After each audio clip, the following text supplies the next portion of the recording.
Hello, friends. Today's Bible passage is Isaiah chapters 14 through 16.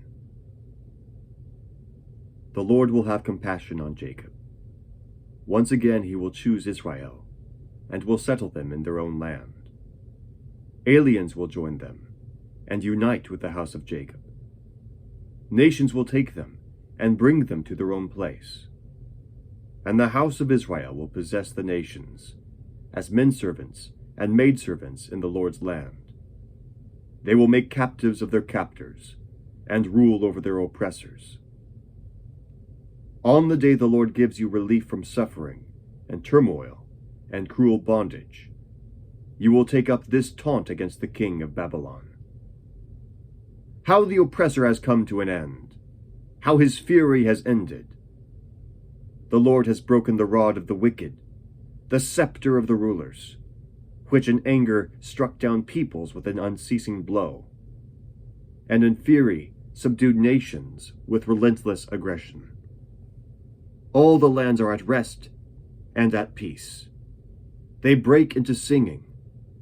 Even the pine trees and the cedars of Lebanon exult over you and say, "Now that you have been laid low, no woodsman comes to cut us down." The grave below is all astir to meet you at your coming. It rouses the spirits of the departed to greet you, all those who were leaders in the world. It makes them rise from their thrones, all those who were kings over the nations. They will all respond. They will say to you, "You also have become weak, as we are. You have become like us." All your pomp has been brought down to the grave, along with the noise of your harps. Maggots are spread out beneath you, and worms cover you. How you have fallen from heaven, O morning star, son of the dawn! You have been cast down to the earth, you who once laid low the nations. You said in your heart, "I will ascend to heaven. I will raise my throne above the stars of God. I will sit enthroned on the mount of assembly, on the utmost heights of the sacred mountain. I will ascend above the tops of the clouds. I will make myself like the Most High." But you are brought down to the grave, to the depths of the pit. Those who see you stare at you. They ponder your fate. Is this the man who shook the earth and made kingdoms tremble? The man who made the world a desert, who overthrew its cities and would not let his captives go home? All the kings of the nations lie in state, each in his own tomb. But you are cast out of your tomb like a rejected branch. You are covered with the slain, with those pierced by the sword, those who descend to the stones of the pit. Like a corpse trampled underfoot, you will not join them in burial, for you have destroyed your land and killed your people. The offspring of the wicked will never be mentioned again. Prepare a place to slaughter his sons for the sins of their forefathers. They are not to rise to inherit the land and cover the earth with their cities. I will rise up against them, declares the Lord Almighty. I will cut off from Babylon her name and survivors, her offspring and descendants, declares the Lord. I will turn her into a place for owls, and into swampland. I will sweep her with the broom of destruction, declares the Lord Almighty. The Lord Almighty has sworn, "Surely, as I have planned, so it will be, and as I have purposed, so it will stand. I will crush the Assyrian in my land. On my mountains I will trample him down. His yoke will be taken from my people, and his burden removed from their shoulders." This is the plan determined for the whole world. This is the hand stretched out over all nations. For the Lord Almighty has purposed, and who can thwart him? His hand is stretched out, and who can turn it back? This oracle came in the year King Ahaz died. Do not rejoice, all you Philistines, that the rod that struck you is broken. From the root of that snake will spring up a viper. Its fruit will be a darting, venomous serpent. The poorest of the poor will find pasture, and the needy will lie down in safety. But your root I will destroy by famine. It will slay your survivors. Wail, O gate! Howl, O city! Melt away, all you Philistines! A cloud of smoke comes from the north, and there is not a straggler in its ranks. What answer shall be given to the envoys of that nation? The Lord has established Zion, and in her his afflicted people will find refuge. An oracle concerning Moab. Ar in Moab is ruined, destroyed in a night. Kir in Moab is ruined, destroyed in a night.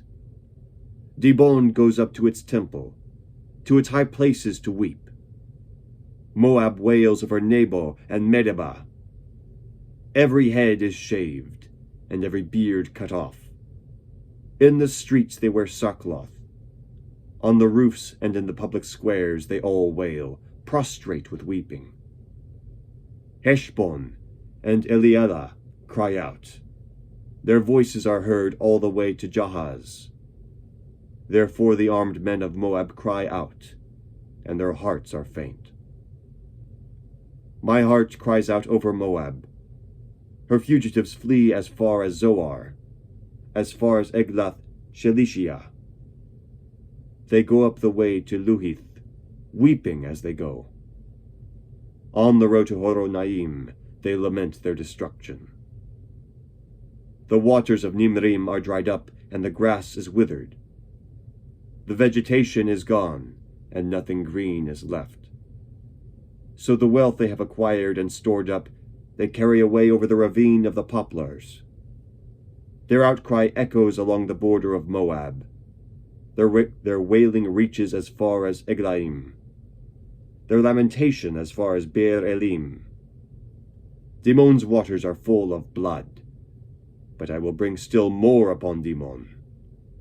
A lion upon the fugitives of Moab, and upon those who remain in the land. Send lambs as tribute to the ruler of the land, from Selah, across the desert, to the mount of the daughter of Zion. Like fluttering birds pushed from the nest, so are the women of Moab at the fords of the Arnon. Give us counsel, render a decision. Make your shadow like night at high noon. Hide the fugitives. Do not betray the refugees. Let the Moabite fugitives stay with you. Be their shelter from the destroyer. The oppressor will come to an end, and destruction will cease. The aggressor will vanish from the land. In love, a throne will be established. In faithfulness, a man will sit on it. One from the house of David, one who in judging seeks justice and speeds the cause of righteousness.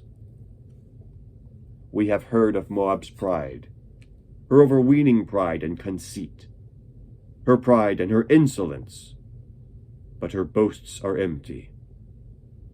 Therefore the Moabites wail. They wail together for Moab.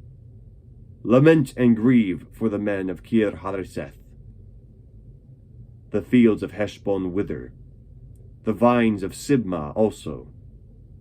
The rulers of the nations have trampled down the choicest vines, which once reached Jazer and spread toward the desert. Their shoots spread out and went as far as the sea. So I weep, as Jazer weeps, for the vines of Sibmah. O Heshbon, O Elealeh, I drench you with tears. The shouts of joy over your ripened fruit and over your harvests have been stilled. Joy and gladness are taken away from the orchards. No one sings or shouts in the vineyards. No one treads out wine at the presses, for I have put an end to the shouting. My heart laments for Moab like a harp. my inmost being for Kir-Hareseth. When Moab appears at her high place, she only wears herself out. When she goes to her shrine to pray, it is to no avail. This is the word of the Lord that has already, This is the word the Lord has already spoken concerning Moab.